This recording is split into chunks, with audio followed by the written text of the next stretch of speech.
Yo guys, balik lagi sama Fendi, si cupu-cupu. Realme berontak. Serius, ini HP sih nggak main-main dan menurut gua bakal jadi saingan beratnya si Poco F3. Namanya adalah Realme GT Neo. Ingat ya, ada Neo-nya atau Neo, jangan salah. Aduh, udah nggak sabar nih gue pengen tunjukin HP ini ke kalian. Jadi nggak usah pakai lama, langsung aja kita cus ke kontennya. HP ini punya 3 warna, yaitu Black, Silver, sama Aurora. Dan untuk varian dan harga resmi di Cina sana, dia itu ada 6 plus 128 GB atau dirupiahin seharga 4 juta rupiah. Habis itu ada 8 plus 128 GB seharga 4,4 juta. Dan 12 plus 256 seharga 5,1 juta rupiah. Gimana? Harganya cukup menggoda kan? Tapi gimana dengan hal-hal lainnya? Lanjut. Boxnya mirip banget sama Realme GT yang kemarin gua unbox, cuman ada tambahan tulisan Neo di sini, dimana sisi atas sama sampingnya itu menyatu dengan tulisan Realme gede dan logo Realme kuning di sisi satu lagi. Langsung aja kita buka plastik luarnya.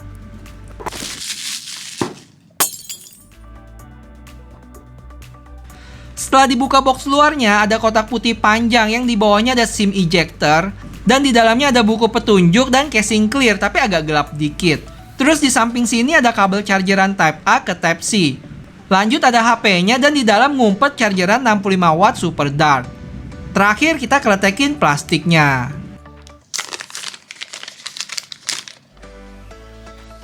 Saat dinyalain udah disambut dengan Realme UI 2.0 berbasis Android 11. Dan sama kayak kakaknya si Realme GT, HP China version ini ada bahasa Indonesianya loh untuk settingan awal.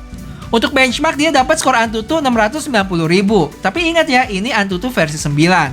Dan berikut adalah untuk 3D Mark sama Geekbench-nya. Walaupun ini HP di atas 6 inch, tapi gue berasa banget ya feel compact-nya. Mungkin karena gue udah kebiasaan pegang HP yang di kisaran 6,7 inch kali ya. Jadi pas pegang HP dengan layar 6,43 inch ini berasa aja pas pegangannya. Habis itu kamera selfie-nya ada di kiri atas dan udah dapat screen protector juga. Bezelnya cukup tipis, cuman bagian bawahnya sedikit lebih tebal. Perlindungan kaca depannya gue nggak dapat info ya, jadi kayaknya dia nggak pakai Corning Gorilla Glass. Untuk frame dan backnya itu dari plastik dan beratnya cukup ringan loh, sekitar 179 gram. Untuk desain belakangnya kayak matte finish gitu, ada sedikit teksturnya dan jatuhnya keren sih karena nggak meninggalkan sidik jari. Cuman sayangnya ada bagian glossy yang memanjang gitu ikutin kamera bumpnya. Ya sebenarnya perpaduan yang keren sih, mengkilap ganti-ganti warna gitu. Tapi fingerprintnya, aduh kalian lihat sendiri deh. Tapi nilai plusnya di sini adalah tulisan Dare to Live-nya itu cukup rendah hati ya di sini. Jadi maksudnya ukurannya pas aja gitu. Dan untuk kamera bumpnya juga oke kok. Di sebelah kanan HP ini ada tombol power, di kiri ada volume dan SIM slot yang mana dual SIM. Tapi nggak bisa tambah memori ya.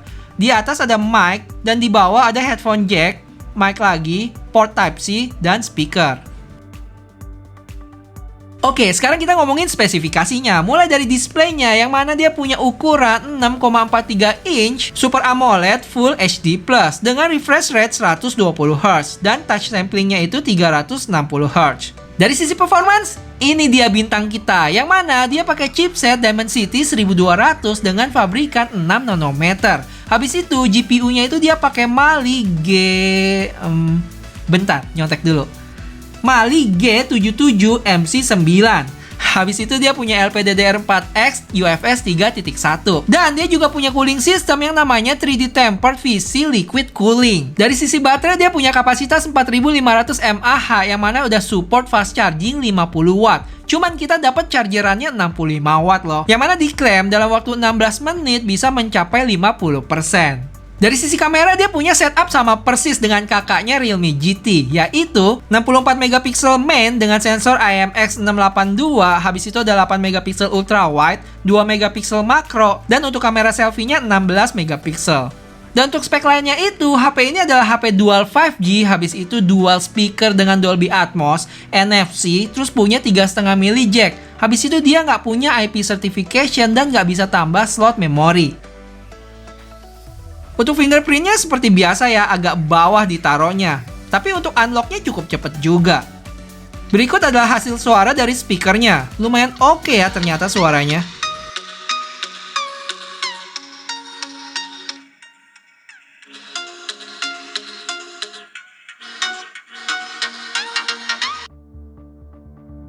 Untuk tes gaming, seperti biasa Genshin Impact rata kanan dengan 60 fps. Di awal main gue berasa cukup parah ya frame dropnya, sepertinya kaget atau gimana kali. Tapi setelah main 1 menitan jadi cukup stabil.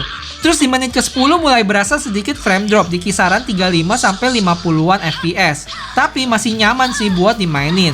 Total gue main selama 15 menitan dengan fps rata-rata di 55. Dengan suhu yang menurut gue masih tergolong oke, anget gitu sekitar 42 derajat. Lanjut kita tes PUBG. Di sini dia dapat settingan HDR, HD, balance ke ultra, dan smooth-nya itu dapat yang ekstrim. Langsung aja gue sikat main klasik di HDR ultra. Selama main sekitar 20 menitan nggak ada masalah ya, lancar-lancar aja sih. Gyronya pun cukup responsif kok. Dan FPS rata-ratanya gue dapat di 40 FPS karena emang gue pakai settingan ultra kan. Terakhir gue main Mobile Legends, dia dapat settingan high, jadi ultranya belum kebuka. Tapi menurut gue HP ini harusnya udah sanggup banget. Mungkin mesti tunggu updatean aja kali. Selama main aman-aman juga, nggak ada komplain. Untuk kamera apps-nya standar ya. Dia ada night mode, video, foto, portrait, 64M, dan terakhir ini dia more-nya.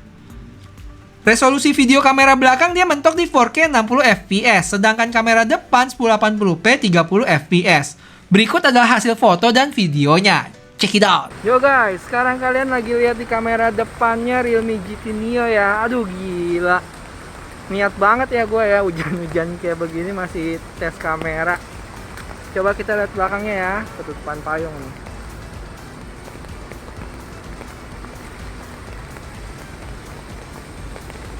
Oke, sekarang gue coba stabilisasinya. 1, 2, 3.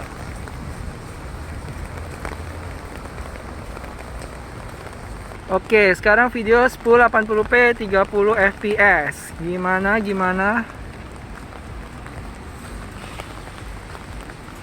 Gue coba ajak lari dulu deh ya. 1, 2, 3. Oke, sekarang gua tes ultra steady-nya ya. Dan ultra steady-nya ini cuma bisa di 1080p nih. Coba kita lari dikit. 1, 2, 3.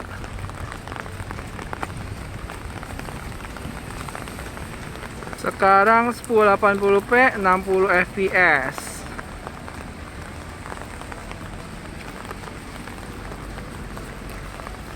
Ini dia 4K 30 fps.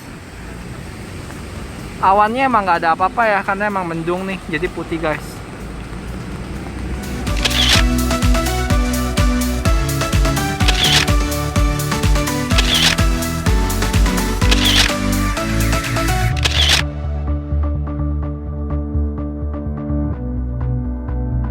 Jadi gimana guys? Setuju nggak kalau HP dengan Dimensity 1200 ini patut diperhitungkan? Tapi jujur ya, dua brand ini nggak berhenti-berhenti bersahut-sahutan nih. Setelah kemarin Realme GT buat mengimbangi K40 Pro-nya, datang lagi Realme GT Neo buat mengimbangi K40 atau Poco F3. Emang sebagai konsumen kita diuntungin dengan persaingan ini. Tapi sekaligus kita dipusingin juga buat milih mana HP yang cocok buat kita. Terakhir pertanyaan gue selanjutnya. Mau dibikinin video perbandingannya nggak nih? Sama Poco F3 atau Poco X3 Pro? Pilih salah satu ya. Yaudah segitu dulu videonya. Kalau bermanfaat dan menambah wawasan buat kalian, boleh tinggalin like buat video ini ya. Jadi gue juga tahu kalau yang gue lakuin ini nggak sia-sia. Makasih semua buat dukungannya sampai sejauh ini. Sampai ketemu di video selanjutnya. Bye-bye!